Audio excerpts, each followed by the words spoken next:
Bonjour, pouvez-vous vous présenter? Bonjour, je suis un retraité de l'enseignement biblique, et puis également j'ai été pasteur pendant 7 ans, et au cours de mon ministère pastoral, j'ai eu l'occasion d'apprécier les psaumes lorsque l'on rend visite à des personnes affligées ou des personnes malades.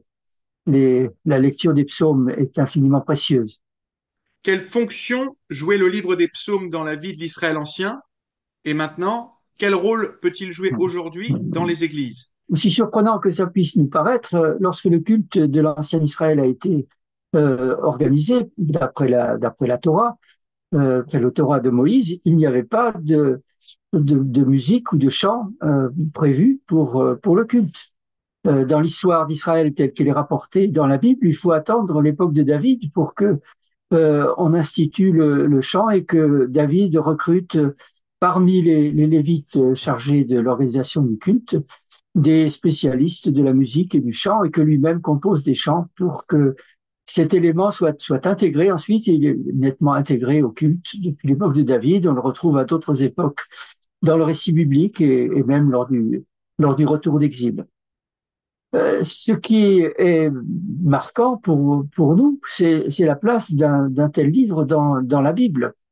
Euh, il y a dans la Bible un recueil qui est un recueil de chants qui sont des prières, à côté des récits qui occupent la moitié de l'Ancien Testament, à côté de la loi, qui a un rôle si important pour structurer la vie du peuple d'Israël, à côté des messages des prophètes qui donnent la vie de Dieu sur la manière dont son peuple se conduit et qui trace un avenir, et à côté aussi des livres de sagesse, il y a des livres dans lesquels c'est l'être humain qui s'adresse à Dieu.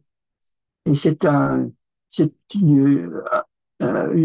aspect tout à fait remarquable et émouvant de la Bible, que nous recevons comme la parole de Dieu, et nous trouvons dans cette parole de Dieu toute une collection de chants qui sont adressés par l'être humain à Dieu. Dieu tient à ce que cette réponse de l'être humain à sa parole, à son message, cette réponse fasse aussi partie de sa parole.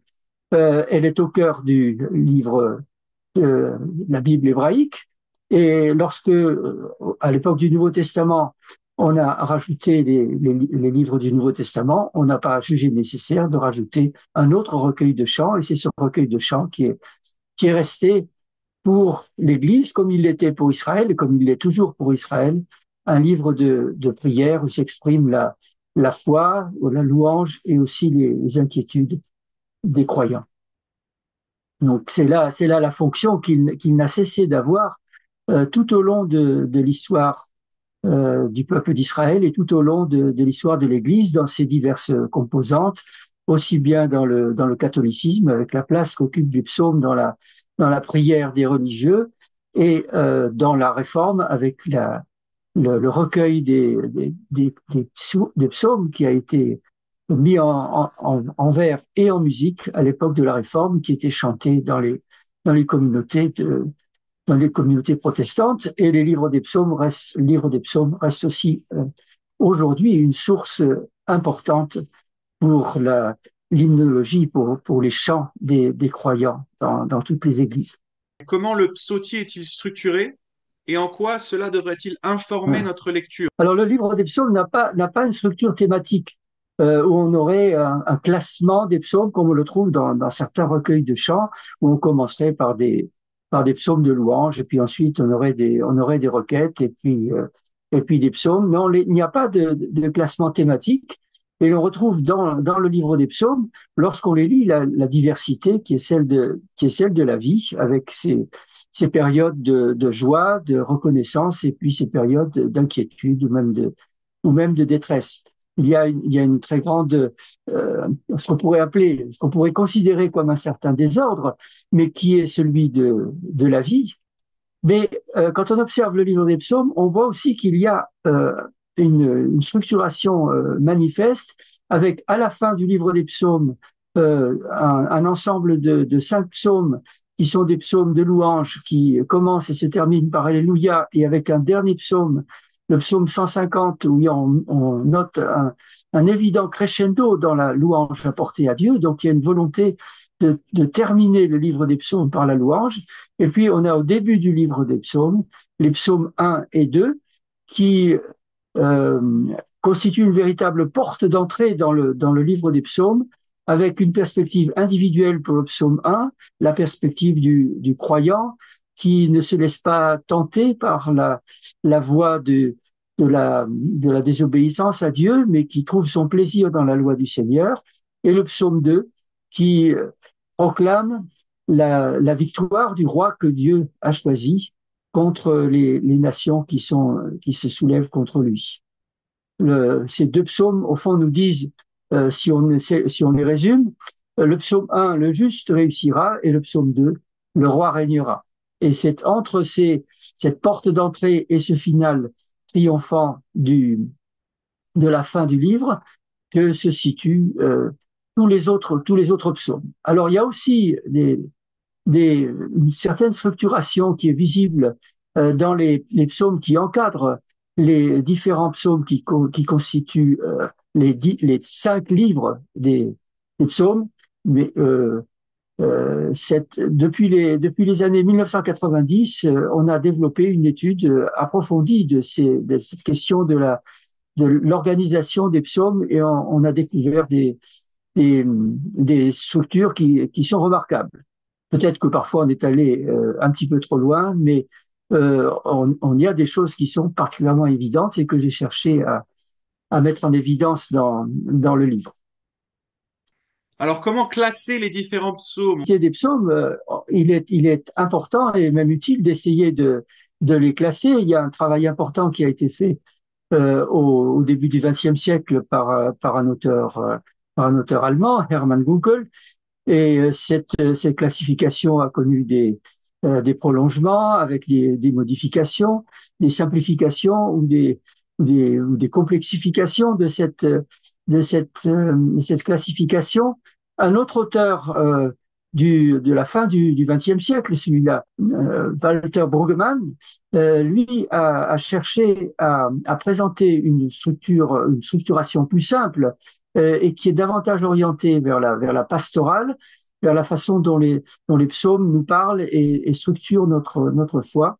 Il a développé une classification en trois groupes de psaumes, les psaumes d'orientation, dans lesquels le croyant exprime sa reconnaissance et sa louange à Dieu, les psaumes de désorientation, où le psalmiste exprime sa crainte, son angoisse, même parfois ses plaintes adressées à Dieu, et puis les psaumes de réorientation, dans lesquels le croyant est rassuré soit par l'exaucement qui va venir ou qui est venu, soit par les pensées qui lui sont venues et qui répondent aux inquiétudes qui le tenaillaient. Dans le livre, je propose d'abord une distinction assez simple, c'est général, entre ce que l'on peut considérer d'un côté comme les psaumes de louange et de l'autre côté comme les psaumes de requête. Cela permet de mettre en évidence que le livre des psaumes, qui est pourtant un livre de chant, n'est pas uniquement orienté vers la louange, mais qu'il est à peu près pour moitié partagé entre la louange, la reconnaissance envers Dieu, et par la requête adressée à Dieu dans des situations plus ou moins difficiles, parfois la plainte. Et cette répartition entre ces deux formes de la prière et du chant me paraît particulièrement importante et utile de nos jours, parce qu'on a surtout dans les psaumes puisé dans la louange et on a laissé un peu de côté la requête et la plainte. On a tendance à les laisser de côté, ce qui appauvrit sensiblement la piété des croyants. Alors, que faire des psaumes dits imprécatoires? D'ailleurs, est-ce que c'est convenable de parler de psaumes imprécatoires lorsque le ou les psalmistes appellent la vengeance de Dieu sur les ennemis? Que devons-nous en faire? Et alors, c'est inévitable que ces psaumes nous dérangent parce qu'on y trouve des formules qui peuvent être rudes et choquante. Ces psaumes sont bien là. Lorsque la commission chargée de déterminer quels étaient les éléments imprécatoires dans le livre des psaumes, la commission qui a été chargée par le Concile de Vatican II de faire cette enquête, la commission a constaté que il y avait un certain nombre de psaumes qui étaient uniquement imprécatoires, mais qu'on avait des éléments imprécatoires dans beaucoup d'autres psaumes, et que on pourrait dire qu'à peu près le tiers du livre des psaumes était affecté par ce phénomène, appel à la justice de Dieu, euh, par des psalmistes qui sont malheureux, inquiets, qui ne parviennent pas à obtenir justice. L'imprécation est au fond, le dernier recours de quelqu'un qui ne peut pas obtenir justice, parce que la personne qui lui est opposée est trop forte. Alors, ces paroles d'imprécation sont aussi bien des paroles individuelles d'un croyant individuel que d'un peuple qui se trouve dans la détresse extrême. Alors, ces paroles de détresse extrême, elles nous choquent et elles sont là d'une certaine façon pour nous choquer, parce que nous avons plutôt tendance à ne pas vouloir entendre les cris de ceux qui souffrent. De nombreux livres et de nombreux articles ont paru ces dernières années sur ce thème. Il a beaucoup intéressé et stimulé les penseurs chrétiens. On en a tiré des conclusions utiles sur l'écoute de la détresse des personnes frappées et des peuples frappés par l'injustice. Le livre des psaumes nous oblige à les écouter, et on en a tiré aussi des conclusions intéressantes, mais il y a un point que souvent qu'on laisse de côté, c'est la question de savoir si Dieu, lui, écoute vraiment ou la vengeance, et si Dieu, lui aussi, exerce cette justice. Il y a un auteur du dernier siècle, mais un penseur bien connu, donc Dietrich Bonhoeffer, qui a écrit des paroles qui me paraissent fondamentales sur cette question du livre des imprécations.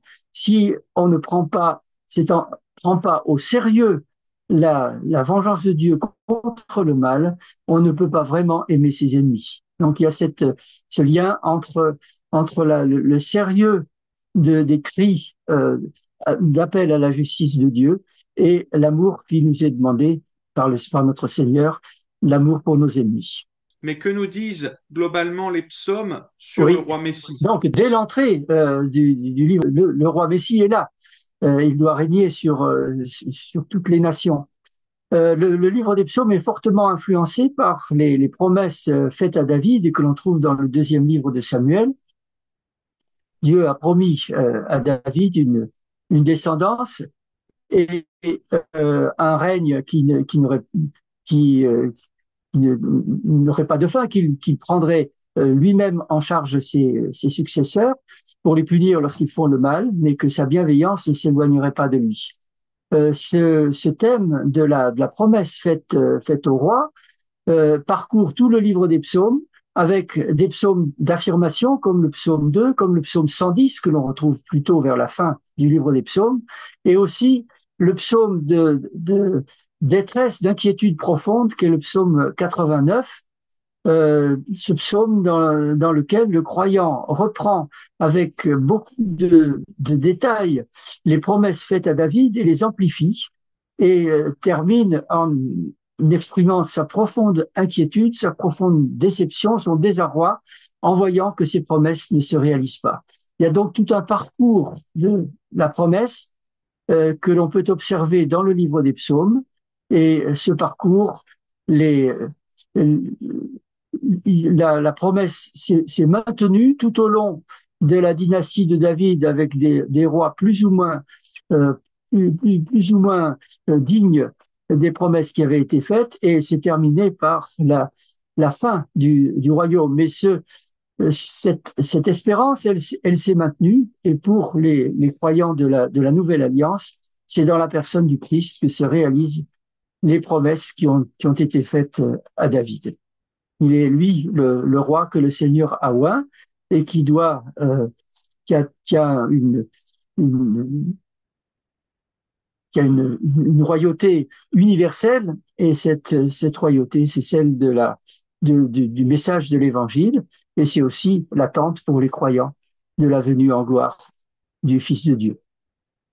Comment pouvons-nous prier pour vous? J'ai encore quelques travaux d'écriture qui sont en route, donc je serais reconnaissant si on pouvait prier pour que je puisse mener à bien ces travaux. Certains sont presque achevés, d'autres encore, euh, sont encore en route. La prière me serait bien utile pour pouvoir réaliser ces travaux. Et puis, euh, je, ma prière pour les personnes qui m'écoutent et les personnes qui pourront lire le livre que j'ai écrit, c'est que ce livre des psaumes puisse servir à les rapprocher toujours plus près de notre Seigneur, puisse les guider, inspirer leur joie, leur reconnaissance et les aider aussi dans la détresse, parfois le désarroi. Ils trouveront toujours ce compagnon pour les aider, pour les soutenir. Et c'est aussi la prière que je souhaite pour moi, que ce livre des psaumes continue à guider, à inspirer, à réformer ma foi.